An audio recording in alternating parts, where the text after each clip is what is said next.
नमस्कार बच्चों। तो आज हम लोग बात करने वाले हैं what is the difference between RT and compartment exam.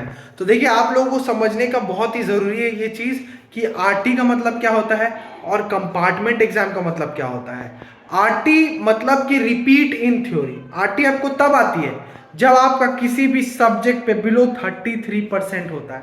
80 marks का अगर पेपर है तो बिलो 23 मार्क्स है। अगर आपका 70 का पेपर है तो बिलो आपका 23 मार्क्स है, तो आपको आरटी मिलता है, repeat in theory.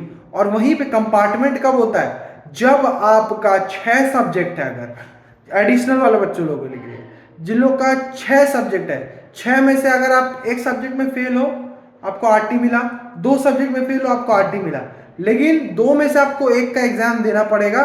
That is known as compartment.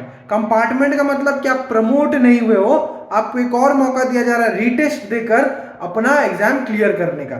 लेकिन ये जान लीजिए, आप एक ही सब्जेक्ट का कंपार्टमेंट दे सकते हो। जिन बच्चों को ये डाउट है कि सर मेरा एक ही सब्जेक्ट पे आरटी आया, मेरे 6 सब्जेक्ट है, जिनका एडिशनल सब्जेक्ट है, 6 सब्जेक्ट है, उसमें से एक में आरटी आया, बच्चा 5 सब्जेक्ट में पास करने पड़ते हैं। ये उन बच्चों के लिए भी है जिनका 5 ही सब्जेक्ट है, सिर्फ 5 सब्जेक्ट है, 5 में से आपको पांचों पास करने हैं। अगर एक में भी आरटी आ गया तो मतलब आपको कंपार्टमेंट देना है, उससे एक भी ज्यादा आया आपका एसेंशियल रिपीट, मतलब कि आप कंपार्टमेंट एग्जाम नहीं दे सकते। तो जिनका 6 सब्जेक्ट है उनका ये फायदा है कि आपका एक जो मार्क्स है वो रिप्लेस हो जाएगा एडिशनल सब्जेक्ट से। तो मान लीजिए आपका 2 में आरटी आया है तो आपको एक देना पड़ेगा। लेकिन जिन बच्चों का 5 सब्जेक्ट है उनका एक में आरटी आया तो उनको एक ही देना पड़ेगा, जिनका 2 आया वो एसेंशियल रिपीट है।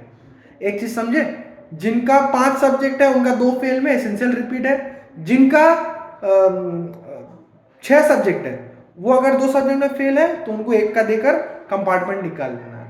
तो 5 सब्जेक्ट वाले बच्चों, आपका अगर एक में आरटी आया है तो आप 4 एग्जाम में पास हो, आपको एक देकर निकाल लेना है। और एक ऑप्शन है, अगर आपका क्लियर नहीं हो पाता है तो आखिरी ऑप्शन बचता है आपको प्राइवेट कैंडिडेट के हिसाब से आपको एग्जाम देना है, एनआईओएस देना है।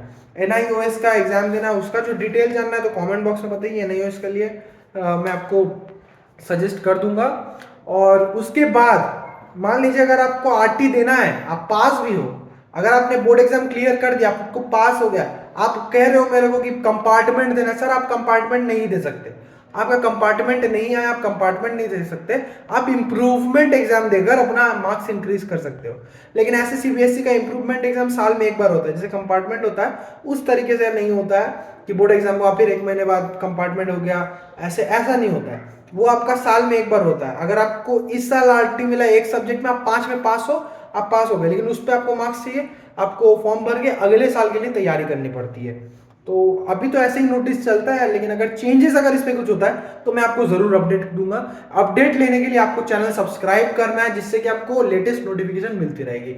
मिलते हैं बच्चों अगली वीडियो में, कल है लाइव सेशन, तब तक के लिए बाय बाय।